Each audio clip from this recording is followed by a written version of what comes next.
This morning I woke to 14 missed calls. Mom, Dad, Livia, 2 unknown numbers.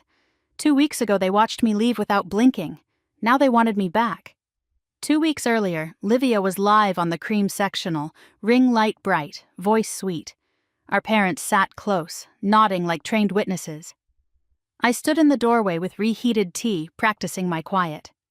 Her laptop glitched. The stream froze. Livia's smile dropped. "Not now," she snapped, turning on me. "Why does this always happen when you're around? I didn't touch it. You ruined my vibe just by breathing, Mara."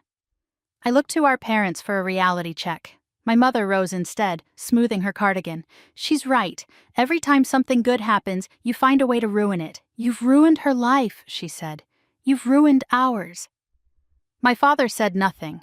He pinched the bridge of his nose, eyes shut like I was an inconvenience he could press away. Something in me went flat and cold. I didn't yell, I didn't cry. I walked to the guest room, yanked my old college backpack from the closet, and packed fast. Clothes, charger, planner, cash. I left photos. I left keepsakes. I left the part of me that still tried. 15 minutes later, I was outside. No one asked where I was going. I rode a bus into downtown Charlotte and found the cheapest motel with a vacancy sign. The room smelled like bleach and damp curtains. I sat on the bed in my jeans and stared at a ceiling stain until my thoughts slowed. My phone buzzed once. Not a message, just a reminder, a Mother's Day package I'd mailed 2 years ago, still unopened. By dawn, the motel blinds leaked gray light. I counted my cash and walked to the cafe by the bus depot for Wi-Fi. I revived an old tutoring profile, essay to prep, writing help, and sent applications until noon. By the end of the week, I had 3 students, a borrowed library Chromebook, and enough to stay afloat. When one girl whispered, "That finally makes sense," I heard my own pulse answer, "Good." That night, Livia posted, "Family is who shows up when it matters." Behind her selfie, our hallway wall was visible. The old portrait was gone. In its place, a glossy new family photo. Dad, Mom, Livia centered, the dog posed proudly. No me, not cropped, removed. I went still. An email thread waited in my spam folder. Subject, family podcast opportunity. Livia's pitch was polished until the last lines. "She's bitter and unstable. Don't involve her. We've rebuilt the family image." I screenshotted it. Saturday, Tessa, my former best friend, knocked. She set a sealed envelope on my table, my handwriting on the front, my mother's birthday card from last year, untouched. "It was in her desk," Tessa whispered, "under coupons." Inside, the note begged for a callback, for our old Tuesday chats. She hadn't even opened the plea.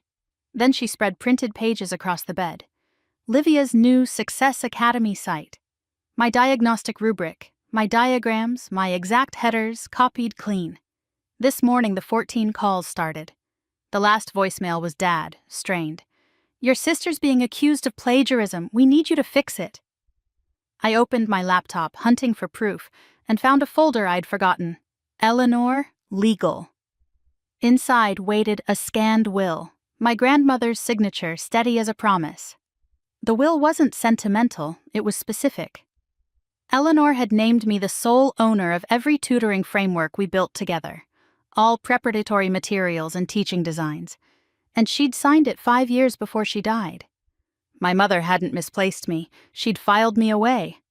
I printed the scan at the library, along with Livia's email and the copied web pages. Then I called an intellectual property lawyer. By noon, I sat across from Helena Ruiz, as she read the clause twice, lips pressed.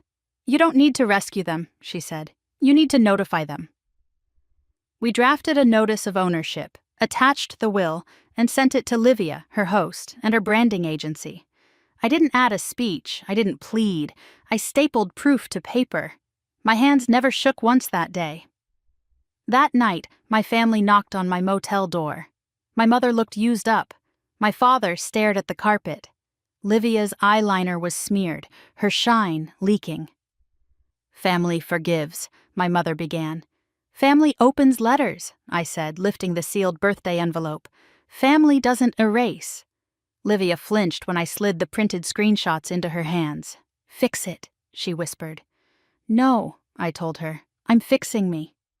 2 days later, her site went dark, pending review. My tutoring page stayed up. I signed a lease on a small room with a lock and a window. When a settlement offer arrived, money for silence, I fed it through my shredder and listened to it become confetti. On my new desk, I taped Eleanor's last line, "You will build what no one sees today." I did, and for once my name stayed in the frame.